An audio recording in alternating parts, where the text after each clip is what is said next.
That's what it took to doom an entire nation. A single brown blotch spreading across intelligence reports that German Admiral Wilhelm Canaris couldn't bring himself to believe. March 17, 1943. Berlin.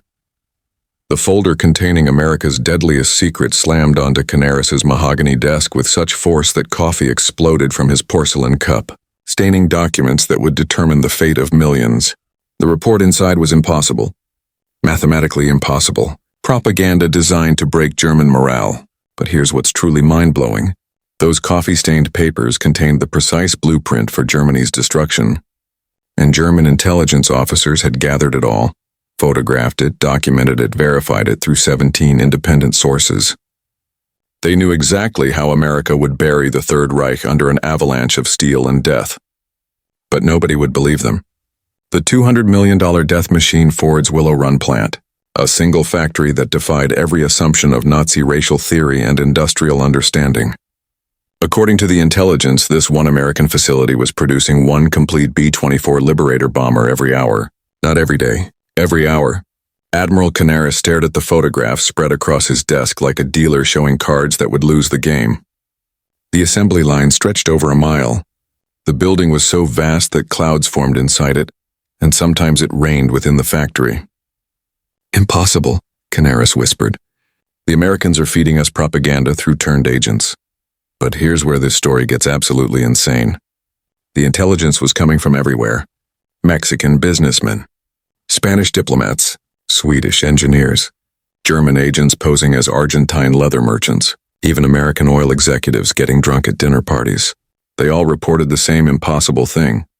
America had built a mechanical monster that was eating Germany alive. One bomber every 60 minutes. The Tequila Confession, February 3, 1943. Mexico City. American oil executive Harold Morrison was 3 tequilas deep when he started describing his recent tour of Willow Run. "Gentlemen," Morrison said, unaware that Wolfgang Blau, a German spy posing as an Argentine businessman, was memorizing every word. "What I saw defies description." Morrison pulled out a pencil and began sketching on a napkin. "They have 42,000 workers, including thousands of women, even Negro women, building the most complex machine ever created. The bomber has 2 bomb bays, each holding 4,000 pounds of destruction, 4 engines producing 200 horsepower each." Blau leaned forward, trying to sound casually interested. "But surely such complexity means frequent breakdowns." Morrison laughed. "That's what everyone thought. But Ford broke the bomber down into 60,000 separate operations. Each worker performs the same task repeatedly. A woman who yesterday was making breakfast for her children now installs hydraulic lines. They train them in days, not months." The Spanish connection.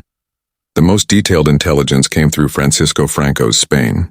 Colonel Jose Hungría attended a reception where he met Charles Sorensen, Ford's production chief and the architect of Willow Run. Sorensen, believing he was speaking to a neutral diplomat, revealed everything. "When I first visited Consolidated San Diego plant," Sorensen said, "they were building B-24s outdoors, each one different, taking 180,000 man-hours per aircraft. I knew we could do better." The Spaniard pressed for details. Sorensen obliged. "We built an apprentice school that trains 8,000 workers weekly. Women comprise 40% of our workforce. They're actually better at detailed work. We have Negro workers operating sophisticated machinery. Democracy means utilizing all available human resources." Within 2 weeks, every word was in Berlin. But here's what truly broke German minds. By April 1943, German intelligence had assembled data from 17 independent sources. The numbers were staggering.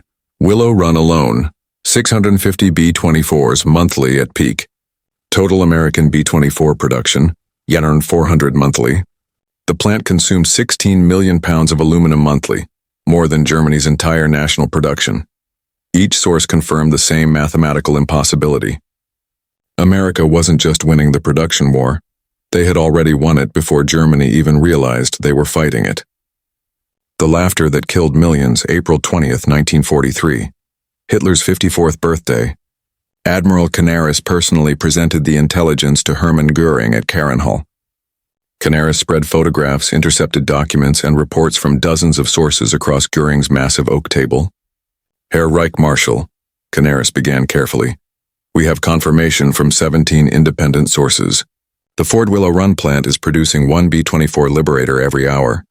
Göring, weighing over 280 pounds by this point, picked up a photograph showing the assembly line stretching into the distance.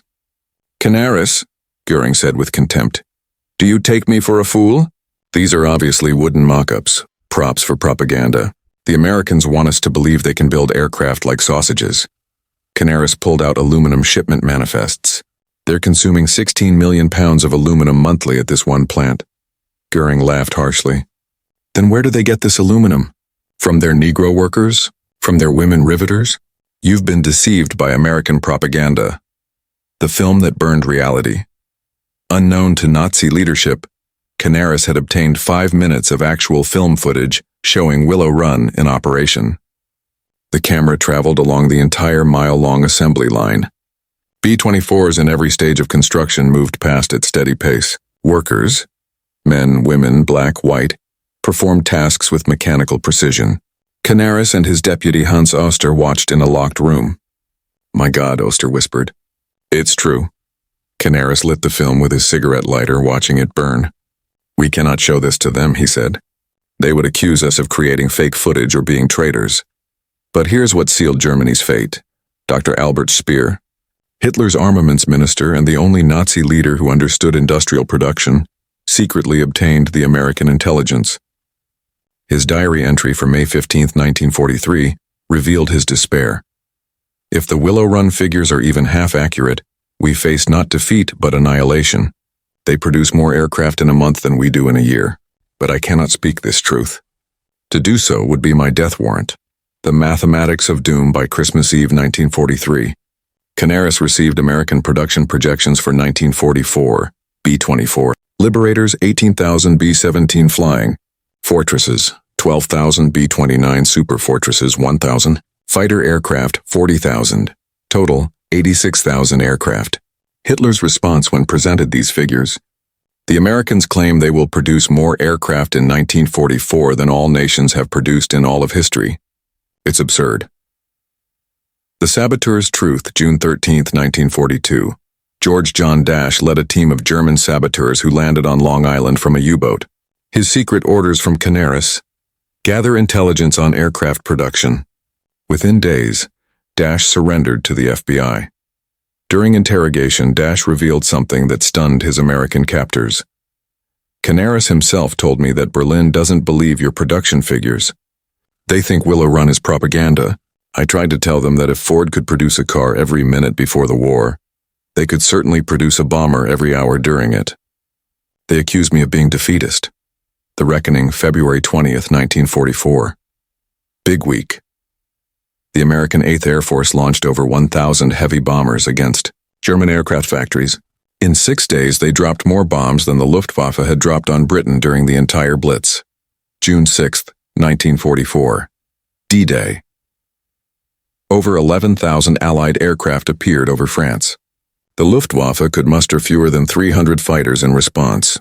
But here's the most devastating truth. By April 1944, Willow Run achieved its ultimate production rate. That month, 42,331 workers produced 453 complete B-24 Liberators, one finished bomber every 63 minutes. The workforce breakdown would have shattered Nazi racial ideology, 11,000 women, 26% of workforce, 800 African Americans, 9% of workforce, 200 disabled workers, 3% of workforce. The inferior races and weaker sex were outproducing the German master race by orders of magnitude. The price of disbelief. The German intelligence officers who tried to report the truth paid with their lives. Admiral Wilhelm Canaris executed April 9, 1945. Hans Oster executed April 9, 1945. Alexis von Röhne executed October 1944. They died trying to save Germany from a war they knew was mathematically impossible to win. The final accounting. At war's end, the numbers revealed the true scale of American industrial might. Total B-24s produced 1,888. Willow Run built 8,685. Total American aircraft 1940-1945, 324,000. Total German aircraft 1940-1945, 94,000. The United States produced 3.4 times more aircraft than Germany while fighting a two-ocean war. The last report, May 1945, Berlin in ruins. American intelligence officers discovered a final German report on Willow Run, dated April 20th, 1945, Hitler's last birthday. Willow Run production confirmed. We reported this truth 2 years ago. We were not believed. Germany dies not from lack of intelligence but from lack of wisdom, to believe intelligence that contradicts what we wish to be true. The report was never delivered. Hitler was in his bunker, and thousands of American bombers, many built at Willow Run, were delivering the final argument German intelligence had tried to make 2 years earlier. The warning Albert Speer in post-war interrogation explained the failure. To accept that Ford could produce a bomber every hour was to accept that our entire worldview was wrong. That democracy wasn't weak but strong, that racial mixing didn't create weakness but strength, that women could do men's work. Who would tell Hitler that? At the 1985 Yankee Air Museum dedication, former Rosie the Riveter Roswell Monroe met former Luftwaffe pilot Hans Rudel. Rudel asked, "How did you build so many so fast?" Monroe answered, "Honey, we just went to work every day and did our job. Nothing fancy. Democracy isn't complicated. It's just free people doing their best." Rudel responded, "We were told democracy made you weak, that your diversity made you inefficient. We were told lies, and those lies killed millions. The verdict, German intelligence was excellent. German intelligence acceptance was catastrophic. Reality doesn't care what you believe. Mathematics doesn't yield to mythology. Truth ignored becomes tragedy." That coffee stain on Admiral Canaris's desk contained the blueprint for Germany's destruction. German spies had counted every rivet, documented every shift, photographed every assembly line. German leaders believed none of it, and that disbelief killed the Third Reich as surely as any bomb rolling off the Willow Run assembly line. One every hour, every day until the war was won.